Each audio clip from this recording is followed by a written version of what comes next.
While everyone is talking about Civilization 7, there's another game quietly arriving that promises to steal the spotlight. Anno 117 is about to deliver one of the most immersive and detailed city-building experiences in recent times. If you enjoy strategy, history, and the addiction of watching your city grow little by little, get ready, because this one might be the true city builder of the year. I'm Matthew, and today I'm bringing you 7 things that could make Anno 117 better than Civilization 7. Anno 117 Pax Romana promises a much more realistic and immersive approach to medieval economics and trade than Civilization 7. While Civ 7 simplifies resources into something almost abstract, like magical pixels and abstract bonuses, Anno 117 delves deep into complex production chains, transport logistics, and the direct relationship between what is produced and what reaches the population. This attention to detail in the production chain, with the need for warehouses, markets, and connected roads, makes the economy feel alive and authentic for those who enjoy the sensation of managing something real and tangible. The emphasis on historical trade routes, such as the Silk Road, and the management of fiefdoms give Anno 117 a truly medieval flavor, where trade is not just cold numbers, but a complex network of relationships and challenges. The mechanics distribute the population into distinct social classes, such as commoners and freedmen, which need to be balanced to ensure efficient production and the well-being of the city. This is something that Civilization 7 doesn't even attempt to capture, as its focus is more on strategy and simplified expansion than on simulating a detailed economy of the time. The real beauty of Anno 117 lies in this organic depth. Every decision you make about positioning a building, what product to produce, and how to distribute your workforce directly impacts the prosperity of your city. Unlike an automatic system, where small cities in CV7 automatically generate gold, in Anno 117 you are in command of logistics, the satisfaction of the people, and the flow of goods. This creates a sense of responsibility that makes the game feel less like a strategy board and more like a living historical experiment. On the other hand, while CV7 brings simplicity to facilitate faster and more accessible games, Anno 117 focuses on a slower pace, careful planning, and the complexity of the economy, which for fans of management and economic simulation games is true immersion. You're not just playing with numbers, but building a Roman city with fiefdoms, trade routes, and cultural traditions that will affect your progress in a concrete and realistic way. In the end, for those who value an authentic historical experience where the economy carries weight, Anno 117 Pax Romana stands out as the superior choice. With its intricate mechanics, focus on logistics, and a more detailed view of Roman medieval life and trade, the game promises to deliver a much more engaging experience than the simplified models of Civilization 7, which seem more about abstraction than about true economic reality. It's an invitation to the player who seeks a deep and rewarding challenge, valuing detail and historical coherence. Pax Romana promises to elevate the concept of visual construction to a level far superior to what we see in Civilization 7, especially considering the focus on truly living and detailed medieval cities. While Civ 7 is stuck in the abstraction of hexagonal maps, which are functionally efficient but visually generic, Anno 117 creates cities with their own identity, where you can clearly see Gothic cathedrals, bustling markets, and buildings that reflect the history and architecture of the period. This visual care makes the player truly connect with the environment, because each street and building has a historical and aesthetic purpose, not just a space to place buildings. The immersion goes beyond the visual. The constant movement of citizens, the coming and going of goods, the sounds of blacksmiths and auctioneers in fairs create an atmosphere that transforms the game into a true atmospheric experience. This immersive visual construction is not just a matter of beautiful graphics, but of making the player care about the layout of the cities, because beauty and functionality go hand in hand. A well-positioned market, an imposing cathedral, streets that look realistic make urban planning more attractive and rewarding. One of the great differentials is the appreciation of aesthetics combined with functionality. In Anno 117, you feel that your work in planning the city not only affects numbers, but how your city will be perceived, lived, and appreciated, both by you and by the virtual inhabitants. This creates an emotional engagement, a greater attachment to the final result, different from that colder and more technical visual of the hexagonal maps of Civ 7, where the visual is often reduced to a backdrop for the strategy. In addition, the game presents a remarkable visual diversity between the regions, from the Mediterranean to lands further north, which helps to create a unique identity for each corner of the map. This facilitates navigation and makes each game visually distinct, reinforcing the feeling of exploring and building an empire that adapts to the terrain and local culture, something that is much less present in the generic maps of Civilization 7. Anno 117 is not just a city-building game, but a visual celebration of ancient Rome, where every architectural detail, every square and market composes a living picture of history. It is this ability to transform urban construction into an aesthetic and emotional experience that makes the game stand out as an engaging alternative for those who value authentic and immersive visuals, something that Civilization 7 simply does not achieve with its hexagonal maps that are much more functional than visually inspired. I am confident that Anno 117 will completely break with the traditional formula of turn-based strategy games, like Civilization 7, bringing a fluid, real-time experience that represents a refreshing break from the rigidity of eternal turns. This means that, instead of waiting for your turn while the clock stops, you see your empire being built, and your economic and political decisions unfolding continuously and organically, almost as if you were watching a live governance movie. The dynamics make you feel much more immersed, following the back and forth of your caravans and the trade happening in real time, which gives a sense of a living world, where everything happens in an interconnected and immediate way. This fluidity allows for more intuitive planning and opportunities to adjust your strategy quickly, without those tiring and repetitive pauses that characterize turn-based games. You are in control in real time, being able to see the impact of your actions almost instantly, which generates a greater sense of control and less frustration when your empire faces challenges, since solutions need to be thought out and applied in motion. This also changes the way time is managed in the game, with phases of calm and peaks of action happening in a more natural and less fragmented way.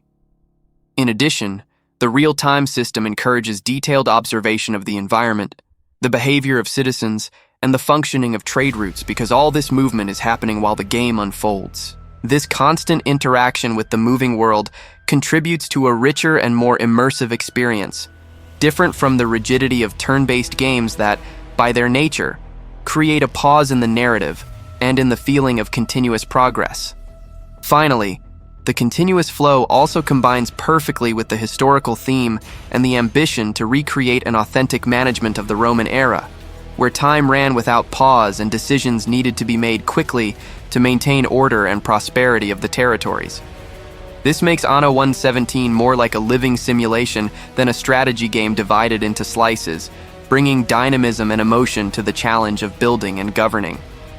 Pax Romana not only eliminates the monotony of the eternal turns of Civilization 7, but uses real time to generate a more agile, engaging, and realistic gaming experience, where you can really see your empire growing while following your decisions pulsing in a world that doesn't stop breathing and moving. I believe that Anno 117 will really stand out for its deep cooperative multiplayer, a feature that brings a very rich and engaging social layer, difficult to be matched by Civilization 7. In cooperative mode, you and up to 3 friends can manage interconnected islands, sharing resources, responsibilities, and strategies, which strengthens the feeling of real collaboration and a game dynamic that depends on constant communication and coordination. This interdependence creates genuine moments of tension and conquest, especially when commercial alliances can crumble due to misunderstandings, such as the wrong exchange of taxes between partners, something that adds a pinch of realistic drama and unpredictability. Unlike the relatively static and simplified diplomacy of CV7, where relationships are more based on numbers and votes, Anno 117 makes you literally live the trade and conflict between players. The need to build a functional joint economy, coordinate trade routes, and protect the islands creates a vibe much closer to a real group of rulers trying to keep an empire united. This cooperative experience requires each player to take on a role and make decisions that impact the entire alliance, making collective success dependent on each one's ability to manage their part. Another point that elevates the multiplayer in Anno 117 is the possibility of mixing cooperation and competition within the same game, with up to 16 players in different teams. This brings a strategic complexity that combines the tension of rivalries with the practical need for commercial partnerships, which makes the game dynamic and unpredictable, capable of creating unique stories in each session. In addition, support for cross-play matches and cloud saves allows flexibility to play with friends on different platforms and times, facilitating the construction of these alliances and the continuity of the experience.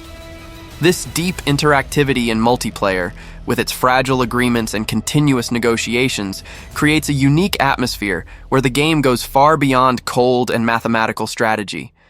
It brings real emotions, surprises, and political dramas between players, reinforcing how economic and diplomatic management in Anno 117 is more alive and palpable compared to the often impersonal system of Civilization. 7. The cooperative multiplayer of Anno 117 Pax Romana is one of its greatest highlights, delivering a social experience that is as engaging as it is challenging, with alliances that can flourish or crumble due to details such as a poorly collected tax, something that Civ 7 doesn't even come close to providing. It is a true ode to the complexity of human relations in a historical scenario of power and commerce. Pax Romana promises a single-player experience much more relaxing and focused on sustainable growth than Civilization 7, which often puts the player under constant threat of unexpected wars and even nuclear attacks, with Gandhi as a classic example of this irritating unpredictability. In Anno 117, the design encourages careful construction and efficient management of production chains, promoting an organic and controlled progression, where you can focus on the expansion and development of your cities without being interrupted by constant conflicts. This focus on a more peaceful mode makes the game ideal for those who want a construction and management experience that values creativity and economic strategy over incessant war conflict. The game's campaign even begins in a moment of relative peace in the Roman Empire, allowing the player to feel the pleasure of putting the gears of the economy to work without extreme pressure. This calmer environment helps to create a more intimate relationship with the development of the islands and provinces, where each decision has a clear and visible impact on the sustainable growth of your empire. Anno 117 also greatly simplifies its mechanics to make the game accessible, with intuitive menus and an interface that facilitates navigation between the various buildings and production chains, allowing you to plan your city with peace of mind. The organic spacing of the buildings, without the need to pile buildings around commercial centers, creates a visual experience that reinforces this more serene and natural climate. Even with the depth of management, there is not that feeling of stress typical of more aggressive strategy games. In addition, the campaign efficiently teaches how to develop complex production chains, making the player feel empowered to face the sandbox mode, which can be more challenging, but still respects this philosophy of growth without constant war pressure. Thus, Anno 117 is an excellent choice for those who like to build and manage, without the need to worry all the time about attacks or sudden wars, which often break the rhythm and take away the immersion. Anno 117 offers a single-player mode that is a true oasis for players who prefer a calmer pace and a greater focus on construction and sustainability, unlike the frantic games full of war surprises of Civilization 7.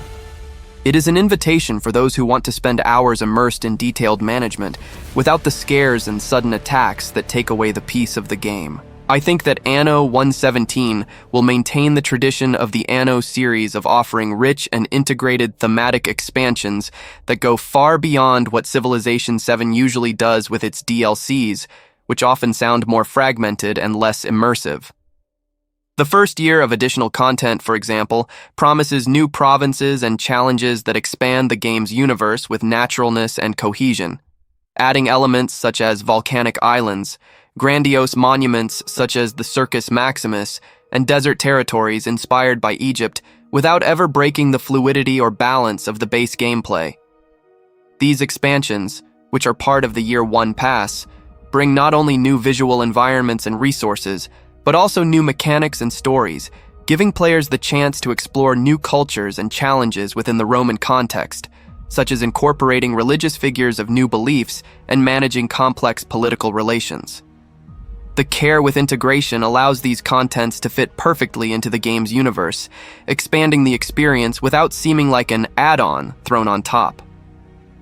Another highlight is the customization of the campaign with playable characters Marcus and Marcia, who offer different trajectories and impactful choices, a novelty in the franchise that reinforces the sense of continuous and personalized narrative. This shows how the expansions are designed not only to expand the map, but to enrich the story and the player's involvement, something that Civilization 7 still does not deliver with the same narrative fidelity. The proposal of the Anno 117 expansions is clear. Keep the core of the game intact, but evolve the experience to adapt to the tastes and expectations of the players, always delivering content that respects the aesthetics, the gameplay, and the established historical coherence without sacrificing quality or simplifying too much. This creates a natural longevity for the game, which should maintain the interest of fans with significant and well-timed novelties. Anno 117. Pax Romana promises to offer thematic expansions that are much more than content packs. They are chapters designed to expand the Roman world with historical richness and deepened mechanics, clearly surpassing the fragmented and less inspired DLCs of Civilization 7. This approach shows all the care of Ubisoft in delivering a complete, engaging, and lasting experience for the public. Anno 117 Pax Romana will probably stand out for the infinite replayability that comes from its complex system of logistics and optimization of supply chains, a fundamental element of the Anno series. Unlike Civilization 7, where military victories often become predictable and repetitive, in Anno 117, each game presents unique challenges linked to the efficient management of resources from iron mines to breweries. This is because building and correctly connecting these chains so that production flows without bottlenecks is a dynamic puzzle that changes according to the map, the terrain, and even your growth strategy. Logistics management in Anno 117 will go far beyond the simple act of producing and transporting. It involves the strategic construction of warehouses, the efficient creation of transport routes, and the coordination of different types of labor, all while controlling the social and economic satisfaction of citizens. As the islands have different natural resources and productive capacities, you are challenged to make intelligent exchanges and detailed planning to keep operations running without interruptions. This dynamic creates a game cycle that rewards experimentation and adaptation, as small changes in the layout of buildings or in the direction of routes can mean the difference between prosperity and stagnation. In addition, complex production chains accompany the development of the population in different stages, requiring a constant balance between supply and demand of varied resources. The commitment to this complexity not only makes each game unique, but also significantly prolongs the lifespan of the title, as even veterans will always find a new challenge or a new way to optimize their city and their trade routes. This feature makes Anno 117 a deep strategic experience, which values planning and management more than direct confrontation, different from the more simplified and militaristic approach of Civilization 7.